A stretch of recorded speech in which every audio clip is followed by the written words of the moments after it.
Maligayang pagbabalik sa ating aralin sa araw na ito.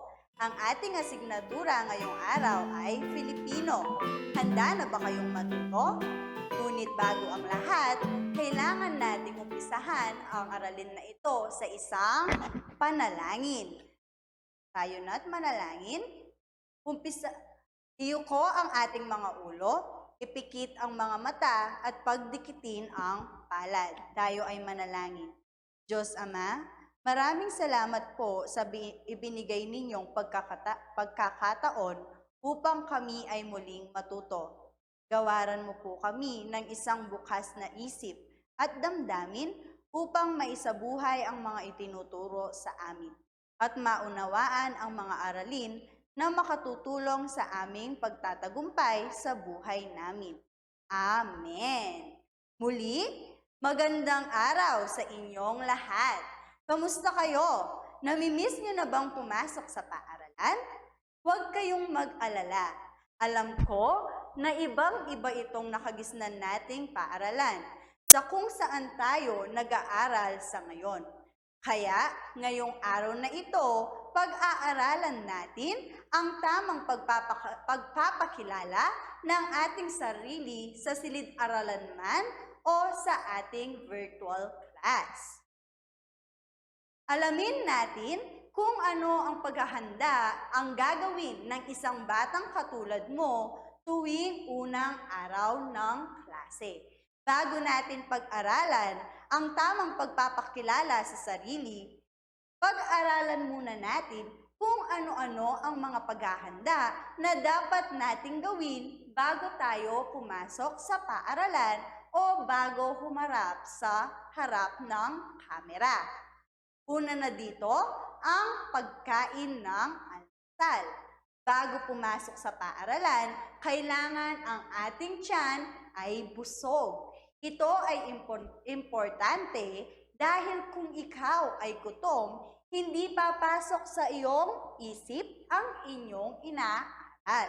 Kaya, huwag ninyong kakalimutan na kumain bago kayo pumasok ng paaralan o humarap sa harap ng kamera.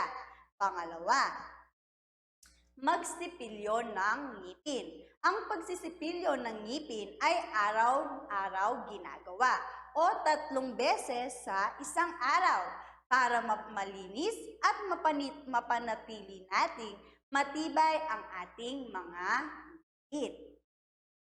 Pangatlo, kailangan nating maligo bago pumasok. Kailangan nating panatilihing malinis ang ating katawan bago tayo pumasok sa paaralan.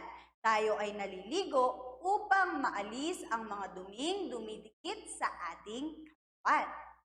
Pagkatapos nating maligo, siyempre, kailangan nating isuot ang tamang pares ng uniforme. Kahit na nasa harap lamang tayo ng kamera na nagkikita, importante pa rin ang pagsuot ng uniforme para mas maging kagalak-galak ang ating postura.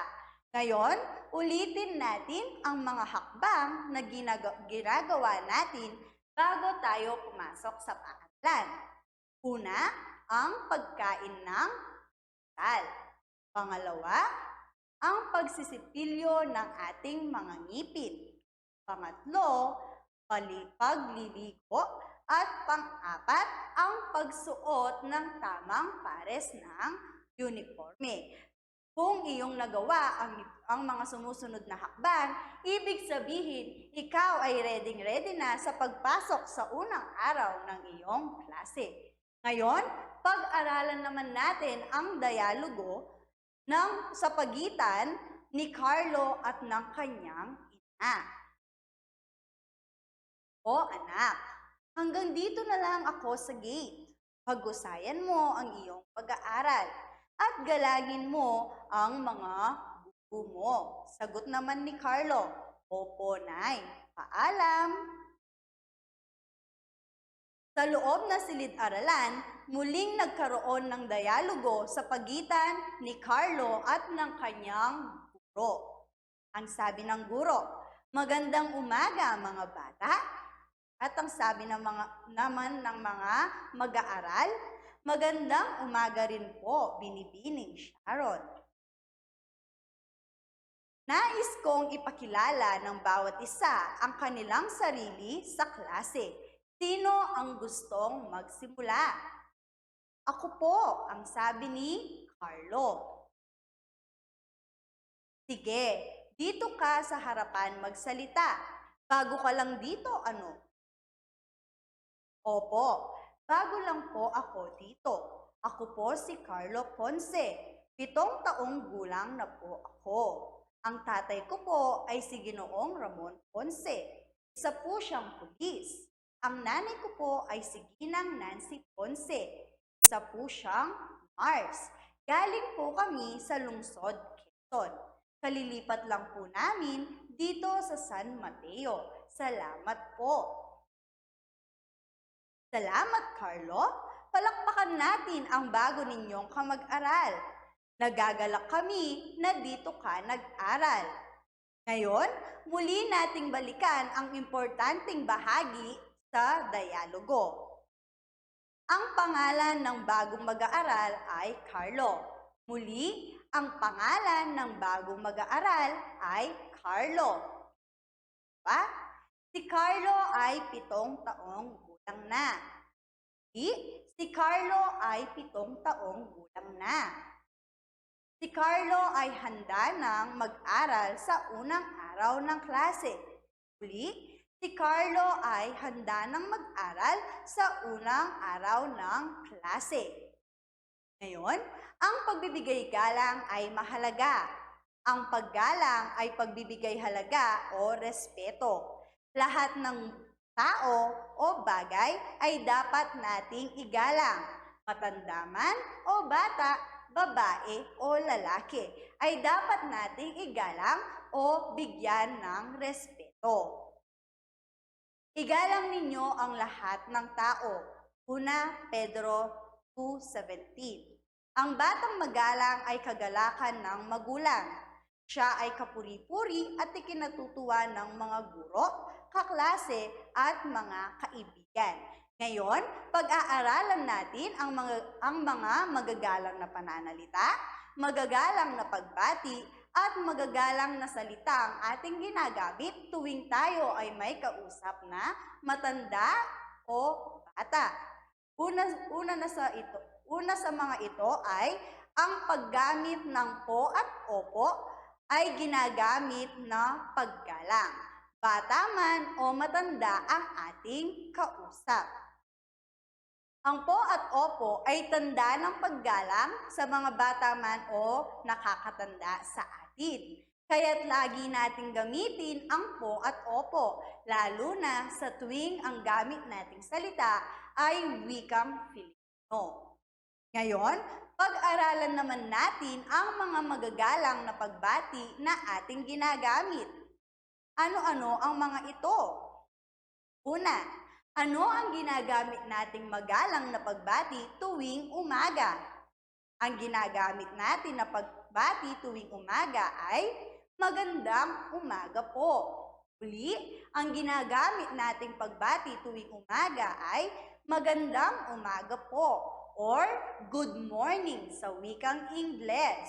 Kung iyong mapapansin, ang salitang ito ay may po sa huli. Dahil tuwing kausap natin ang mga nakakatanda sa atin, ginagamit natin ang salitang po o opo bilang tanda ng paggalang natin sa kanila. Pangalawa, ano naman ang magalang na pagbati na ating gagamitin tuwing tanghali? Alam niyo ba kung anong kailangan nating gamitin tuwing tanghali? Ang ating gagamitin na pagbati ay magandang tanghali po. Muli, ang gagamitin natin tuwing tanghali ay magandang tanghali po o good noon sa wikang Ingles. Pangatlo, tuwing sasapit naman ang dapit hapon, ano ang magalang na pagbati ang ating gagamitin? Ang ating gagamitin ay magandang hapon po. Ang ating gagamitin ay magandang hapon po o good afternoon sa wikang Ingles. At panghuli, Tuwing sasapit naman ng gabi, ano ang ating gagamitin na magalang na pagbati? Ang ating gagamitin ay magandang gabi po. Ang ating gagamitin ay magandang gabi po o good evening sa wikang Ingles. Muli nating ulitin ang mga magagalang na pagbati na ating ginagamit. Una, magandang umaga po. Pangalawa, magandang tanghali po. Pangatlo, magandang hapon po. At pang-apat, magandang gabi po. Yan ang mga ginagamit natin na magagalang na pagbati. Ngayon, dumako naman tayo sa mga magagalang na pananalita. Una sa mga ito ay ang paggamit ng maaari po ba? Kailan natin gagamitin ang pangungusap na ito? Ang maaari po ba ay sinasabi kung humihingi tayo ng pahintulot upang gawin ang isang bagay. Susunod ay paumanhin po. Ang paumanhin po ay sinasabi kung tayo ay may nagawang mali o hindi maganda. Halimbawa, sa litratong ito, humihingi ng pahintulot ang bata kung maaari na ba siyang matulog dahil siya ay inaantok na. Anong gagamitin natin? Gagamitin natin ay, maaari na po ba akong matulog? Muli, maaari na po ba akong matulog? Kung makikita mo sa ating pangungusap, ginamit ng bata ang salitang maaari na po ba? May mga iba pang halimbawa. Kung hihingi ka ng pahintulot upang magamit ang palikuran, maaari mong sabihin, Guro, maaari po ba akong pumunta sa palikuran? Kung ikaw naman ay hihingi ng pahintulot sa iyong mga magulang, maaari mong sabihin, maaari po ba akong manood ng telebisyon? Yan ang mga paggamit ng salitang magagalang na salita. Sunod, makikita sa larawan na humihingi ng pahumanhin ang nanay dahil sa hindi agad siya nakapagluto ng pagkain. Kaya ang sabi ng nanay, paumanhin sa inyo. Ngayon pa lang nailuto ang tanghalian. Kung iyong mapapansin, ang ginamit ni nanay ay paumanhin sa inyo.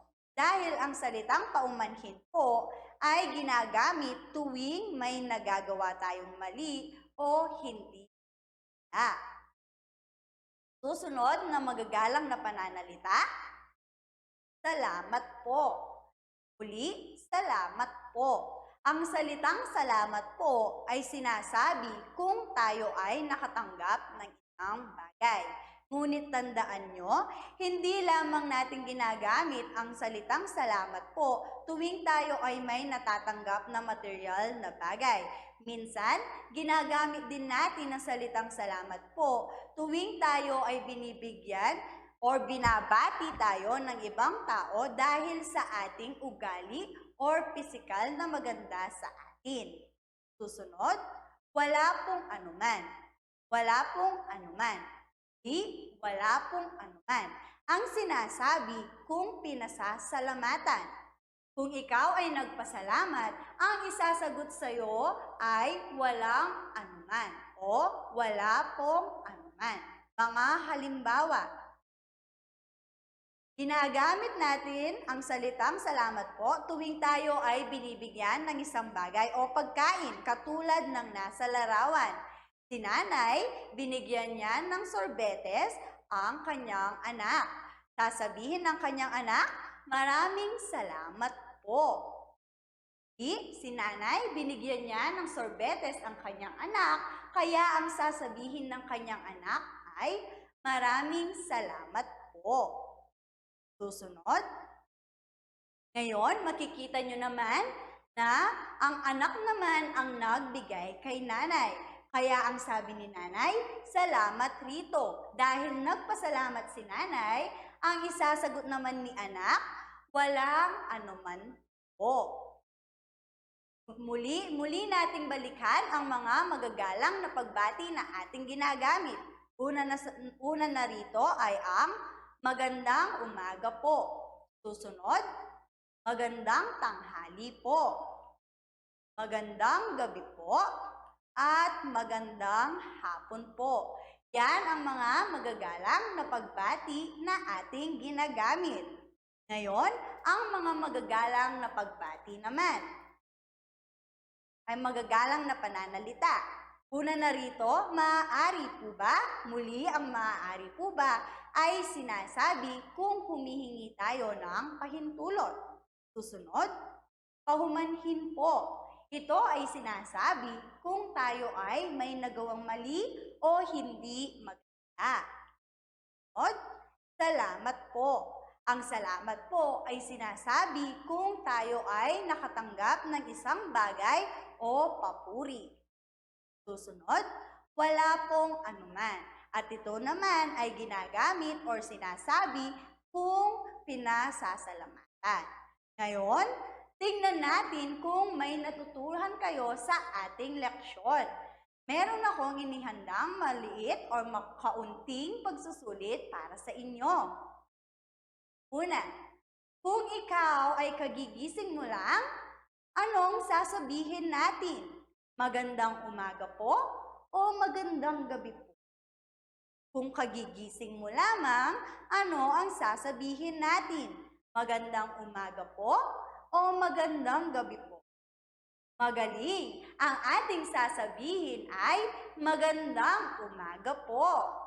Susunod, kung ikaw ay binibigyan ng isang regalo, ano ang sasabihin mo? Ayaw ko po o salamat po? Uli, kung ikaw ay bibigyan ng isang regalo, anong sasabihin mo? Ayaw ko po o salamat po?